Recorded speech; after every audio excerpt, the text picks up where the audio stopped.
Lots of content, great conversation. Arrow.net, ARROE.net. Okay, let's do it. Let's play it forward. These are real people, real stories, the struggle to play it forward.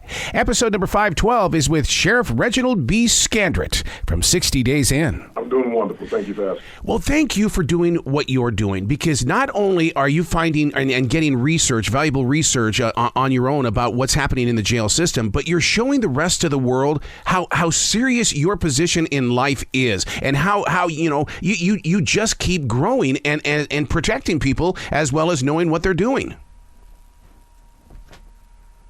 Yes, sir. I certainly consider this a calling, not a job. And once you answer the call, it's important that you understand exactly what you should be doing in that season of your life to influence or change the people that you are interacting with. So I certainly take it very, very seriously. The show we're talking about is 60 Days In on A&E. 7 ex-cons voluntarily going in. And that's amazing to me, because that shows what you're doing with people as they grow beyond that jail cell, is that they want to help as well. That's correct. They certainly want help as well. And it's important that we give them that help that they need, that they can relate to. And also for us, and we call this exploratory surgery. A jail is a city within a city. Yep. And it's important that my administration understand to change the culture. We need the eyes and the ears to give us the specifics to find out realistically what was going on so that we can change it or address it in real time. Now, I'm up here in Carolina, and I know that, up here we talk a lot about what goes on down there in Georgia. And, I mean, your guys' jail system is, you guys play by different rules and things. I'm not necessarily familiar with the other areas. I've been across this state and across this country to different jails, and but the basic principles are still the same. You would have some that are higher, some that are lower.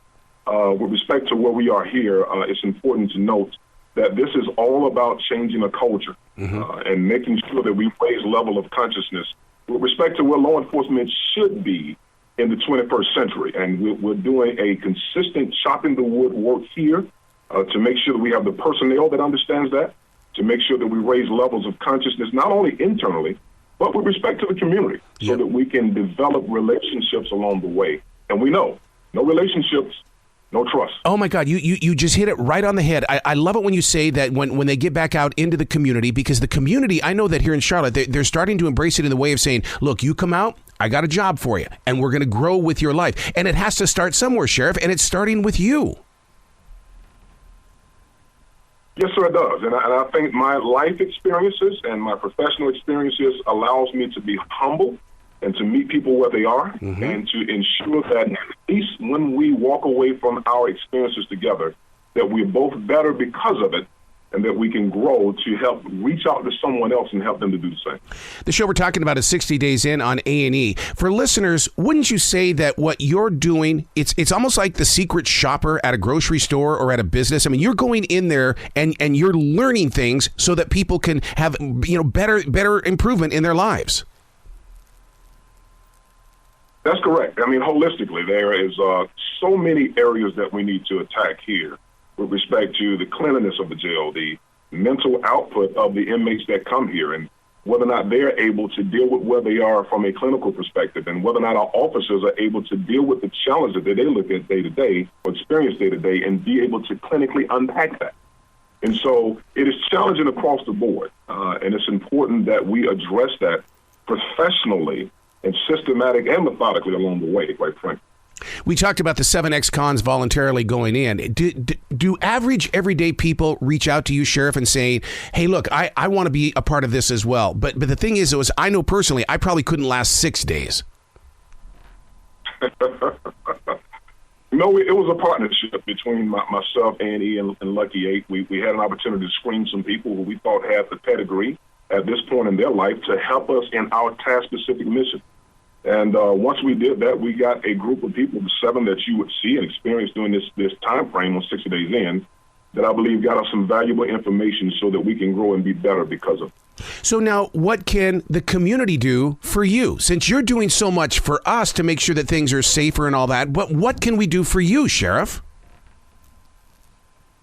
Well, there's an old proverb that says, in all of your getting, get understanding. And oftentimes we're so busy at looking and judging one person and judging the all because of the actions of one if we can get better understanding from each other, quite frankly, on both sides of the aisle, then we can start to put the word back into what I think we live in, which is just states, because the word united has been absent. Yeah. So we can do that. I think we can start calling ourselves the United States once again. Do you think that we also need to quit judging the book by its cover? Because once word gets out that, oh, my God, oh, man, and then all of a sudden we think we have to judge. We have to be able to love our brothers and sisters, not judge them. Absolutely, and that's why I really honor A&E for one of the things they did on this series in terms of taking a look in my background and showing that this you may see that this is a sheriff in uniform, but do you know where he came from? Do you know the challenges he went through? And they're going to show that in 60 days in this time frame, and I think that would give a different perspective as to we are human too. How do you keep the show so real in the way that, I mean, it's almost like Scared Straight, that documentary that we had when we were younger, but the show is so real, and you do not glorify what life is like in jail. You just keep it so down to earth real. Right, and the jail is not a Marriott, and you have people that are coming here, unfortunately, at a time frame in their life that they're having challenges, or more specifically, they've broken the law. And when you put those people into one building, you will have challenges. Yep. But it's incumbent upon us as professionals to make sure we separate the wheat from the chaff, quite frankly, to make sure that we have order inside and that we consistently calm the water. When you say that you break up the groups and stuff like that, is that because we're a changing nation right now in the way that with this looming recession, with poverty growing and things like that in this country, there are people that are going to make their way to jail that really, they made the crime because they were just trying to survive, sir?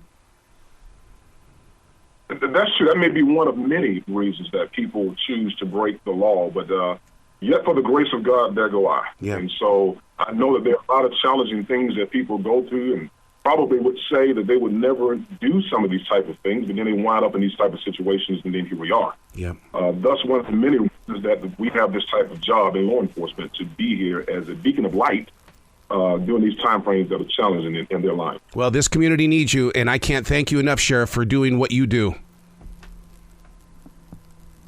I'm honored, sir, and thank you so much for having me. You bet. You come back anytime. The door's always going to be open for you, Sheriff. Yes, sir. No problem at all. Thank you so much.